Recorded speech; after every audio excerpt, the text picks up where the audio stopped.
It started with a knife twist of a hook. Ashley Darby, the Bravo bombshell known for glitter and shade, quietly admitted she skipped her estranged father's funeral, and the internet erupted. The revelation arrived as she joked on stage about another Potomac firestorm, tossing sly comments that fans tied to headlines surrounding Wendy Osefo. But when the mic was down and the makeup off, Ashley opened her phone and told a different story. One about a door slammed in season 5, a father she never knew, and a funeral she chose not to attend. She called the day interesting, the kind of understatement that hides splinters. On the train home from New York, her mother had told her he was gone. Hours later came the service, and a decision. The announcement landed like a confession and a boundary in the same breath. Ashley shared that she had never spoken a word to her father, never a hello, never a goodbye, and the last attempt ended with wood and metal between them. Fans flooded comments with equal parts empathy and outrage, some praising her for protecting her peace,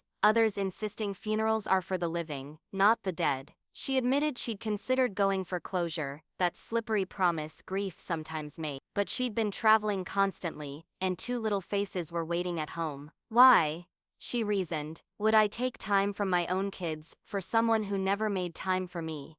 It wasn't shade, it was arithmetic. The backstory is the bruise that never fades. Years ago on camera, Ashley stood at that doorstep with bravery and cameras, and left with nothing but the echo. Since then, life moved on, marriages, motherhood, business pivots, public stumbles, and growth televised in a. Still, there's a kind of silence that follows you, the one that hums under every celebration. She held out hope he'd change, that one day an unexpected message might say, "I'm ready to talk." That day never came. Closure, it turns out, sometimes arrives as a blank space. Then came the twist only social media could deliver, an obituary that felt like a biography of a stranger who somehow shared her DNA. There in black and white, she discovered siblings she never knew, a man who loved fishing and gardening, a self-taught guitarist, pieces of a puzzle she'd been building in the dark. The line that cut deepest, a tidy sentence declaring his greatest accomplishment, was being a father to 2 sons. Fans winced on her behalf, as she admitted the sting, that surreal mourning for a person you don't actually know. Grief without memories is still grief.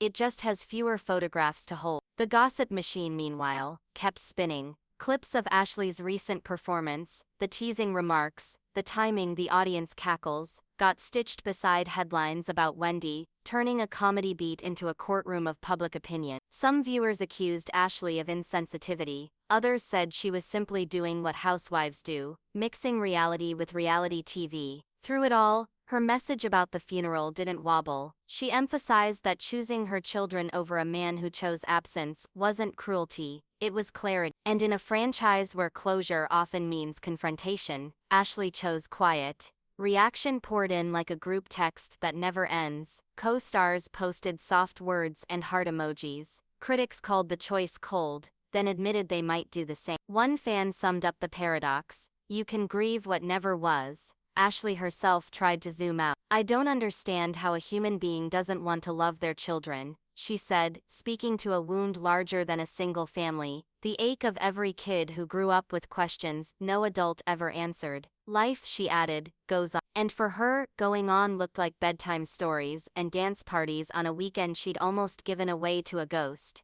So here's the cliffhanger, only real life can write. Does Ashley owe a legacy to a man who never offered her or is the truest legacy the one she's building now, to show her own kids what presence looks like when cameras aren't rolling? In a world that confuses drama for depth, she drew a line in permanent ink. Love is a verb, not a title on a certificate. What happens next? A message from newfound family, a quiet reconciliation with memory, or simply peace, is the part no show can script. What do you think about this news? Let us know in the comments below.